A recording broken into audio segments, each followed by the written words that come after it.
De hecho, en el plano general se pueden ver que los morteros entran en la ciudad. Las bombas de morteros no se tiran contra la muralla, se tiran contra las edificaciones de detrás de la muralla para estorbar. Hay un dato que, en el que ninguna de las fuentes, absolutamente ninguna de las fuentes coincide, y es cuántos cañones y cuántos morteros había. Dependiendo de la fuente que se consulte, dan unos números u otros. Aquí, por ejemplo, están las 6 grandes fuentes que tenemos para este asedio. Penier pues dibuja 35 cañones y 9 morteros. El Short Journal, que ahora a continuación les hablaré de él, habla de 30 cañones y 12 morteros. El grabado anterior que hemos visto habla de 42 y 10. Silva Barreto, que es un autor contemporáneo, pero del interior de la ciudad, habla de 36 y 10. Suárez de Figueroa, en su Historia de Badajoz, también del siglo XVIII, habla de 42 y 14. Y el anónimo continuador de la Historia de Solano habla de 42 y 8. Es decir, más o menos había unos 35, 40 cañones y entre 10, 12 morteros. Pero ninguna de las fuentes se pone de acuerdo, ¿no? Tampoco era muy recomendable sacar la cabeza para contar los cañones. Eso está claro.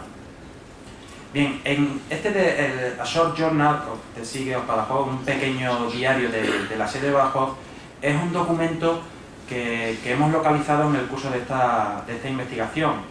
Está depositado, es una narración manuscrita, inédita, en 5 páginas, hecha desde el bando atacante. Todas las narraciones de las que se disponía hasta ahora eran del bando defensor, de los o bien españoles o bien franceses, pero no había ninguna narración que nos contara el punto de vista de los ingleses, portugueses, ingleses, holandeses. Hemos conseguido localizar este documento en un archivo del Reino Unido, en el Centro de Estudios de Kent. Es un documento en 5 páginas, es una especie de diario de operaciones, en el que va contando qué se hace día a día en el bando atacante, ¿no? Pues el 30 de septiembre nuestras fuerzas se juntaron en la localidad en Fuente de Zapatero, junto a Elba, y continuaron hasta Calla. El día 5 empezó las trincheras y abrimos, es decir, día a día nos va contando qué sucedió. Y por otra parte, además, que era algo que se sabía pero no estaba muy claro, más o menos nos aclara a quién le echan la culpa a los británicos de que este asedio no tuviera éxito. Porque el día 14 de octubre las tropas borbónicas consiguen conectar con el fuerte de San Cristóbal y consiguen socorrer a la ciudad, con lo cual los atacantes tienen que levantar el campamento, dejar el asedio y poquito a poco, rodeando la ciudad por este otro lado, irse hacia Portugal. Esta narración culpa de todo a uno de los mandos, llamado el barón de Fagel, que era el que comandaba las tropas holandesas.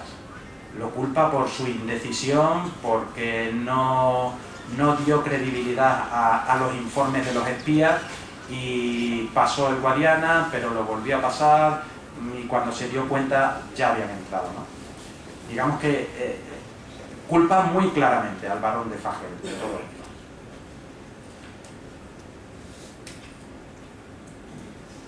Ya pasamos por último al último de los planos, al plano de una parte de Badajoz con sus ataques entre la noche del 4 al 5 hasta el día 11 siguiente.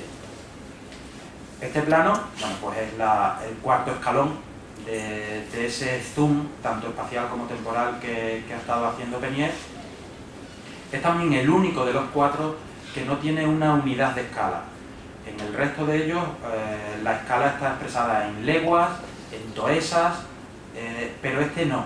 Este únicamente muestra la escala gráfica, pero no dice en qué unidad se hace, puesto que en aquella época la unidad más o menos reglamentaria de los ingenieros militares era la toesa. Podemos suponer que aquí también utilizó la toesa, con lo cual la escala sería pues aproximadamente 1:4200, más o menos, ¿no? Es también el único de ellos que presenta numeración. El resto son planos, digamos, completos, o que si presentan numeración aparece en la leyenda. Pero este plano, en algunos puntos del documento, presenta una numeración que va desde el 10 hasta el 16, creo recordar, y después, por ejemplo, también el 31. Esto lo que nos está indicando es que tuvo que haber una relación anexa con una explicación de todo esto. El número 10 es el camino que va a Talavera, el número 31 es el puente de tal. También nos está indicando que seguramente si no hay números del 16 al 31 es porque esos números estaban en otro documento o en otros documentos. Por lo tanto, podríamos dar la hipótesis de que tenía que haber varios documentos similares a este que mostraran el asedio con este nivel de detalle. Si esos documentos se hicieron, no lo sabemos. Yo soy de la opinión de que sí se hicieron. Si se han conservado, ahí ya sí que no podemos entrar, ni por supuesto saber dónde están localizados, ¿no? Eso es una labor de hormiguita, digamos.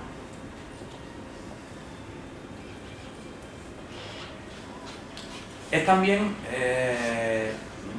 curioso la anotación manuscrita que el propio Penier pone en este documento.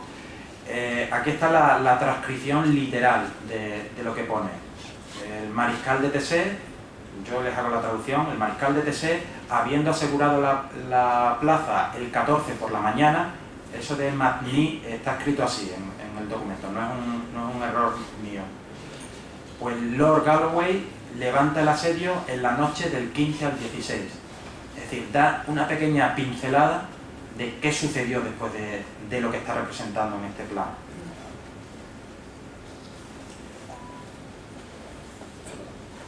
Y ya para ir terminando,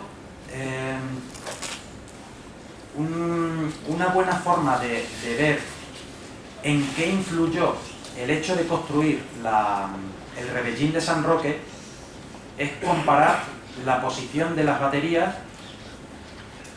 Vamos a ampliar esta zona. Aquí es donde están las baterías en 1705, junto a la ermita de San Roque, junto a la antigua ermita de San Roque. Posteriormente, unos 30 años después, se construye el Rebellín de San Roque precisamente para evitar que el enemigo pudiera acercarse tanto a la plaza con sus baterías artilleras. ¿Qué efecto tiene esto sobre en el siguiente gran asedio que sufre Badajoz en 1812? Pues que si esta distancia, si tenemos en cuenta, si damos por válido que utiliza las toesas como unidad de medida, entre las baterías y la Puerta de la Trinidad, aquí hay aproximadamente unos 350 metros. 100 años después, las baterías británicas se tienen que situar en esta posición, a unos 600 metros. Con lo cual, pues estorbaba bastante las obras de asedio.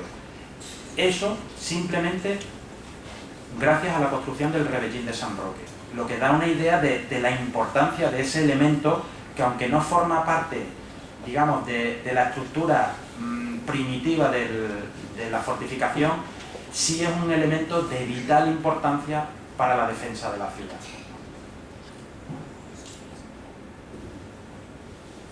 Y por último, me gustaría destacar la posición la posición del convento de la Trinidad.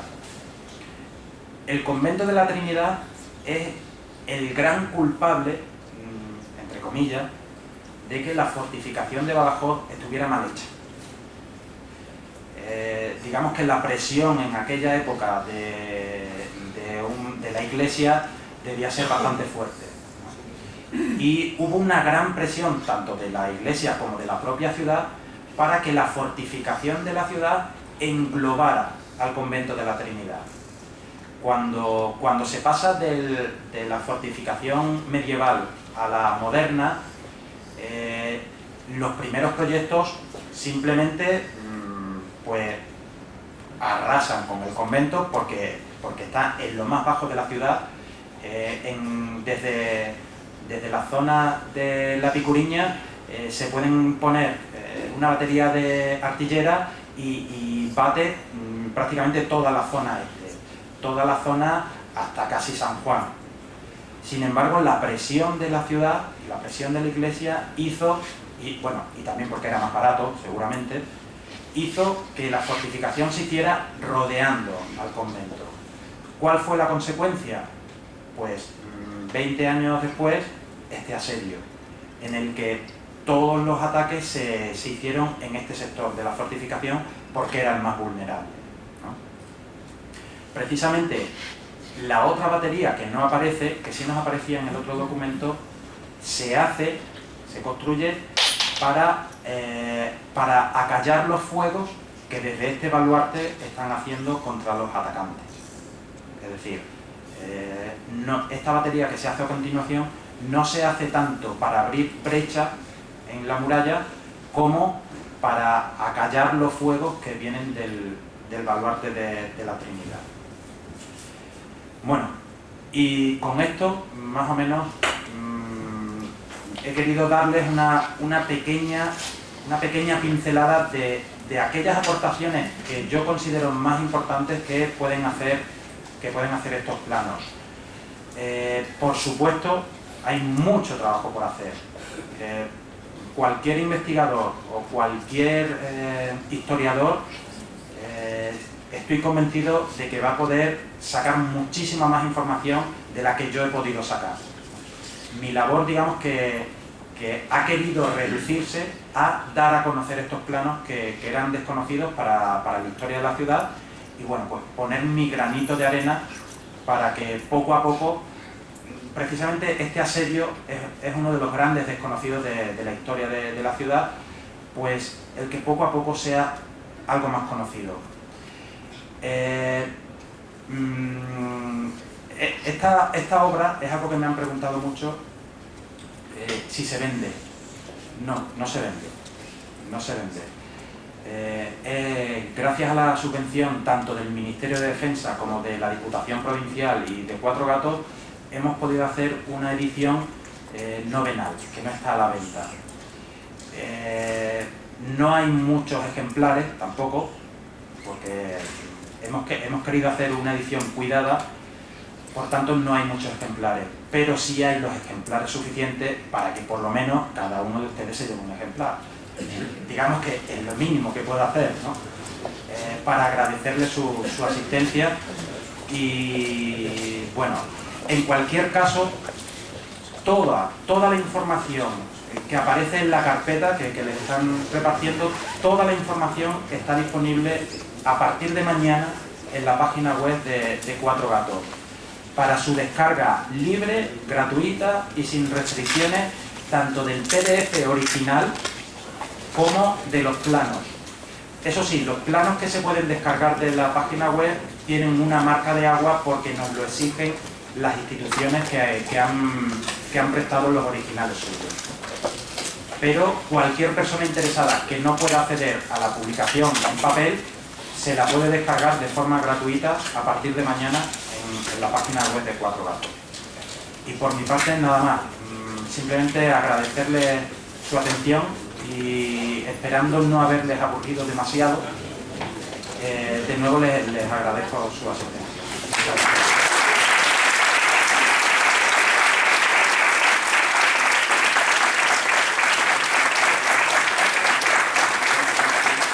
Muchas gracias, señoras y señores. Nuevamente, en nombre de la Real Sociedad Económica, les recordamos que mañana será el segundo acto que se celebrará aquí, siguiendo dentro de la programación normal, en este caso en colaboración con lo que es el aula hoy estamos a su disposición. Gracias por su asistencia.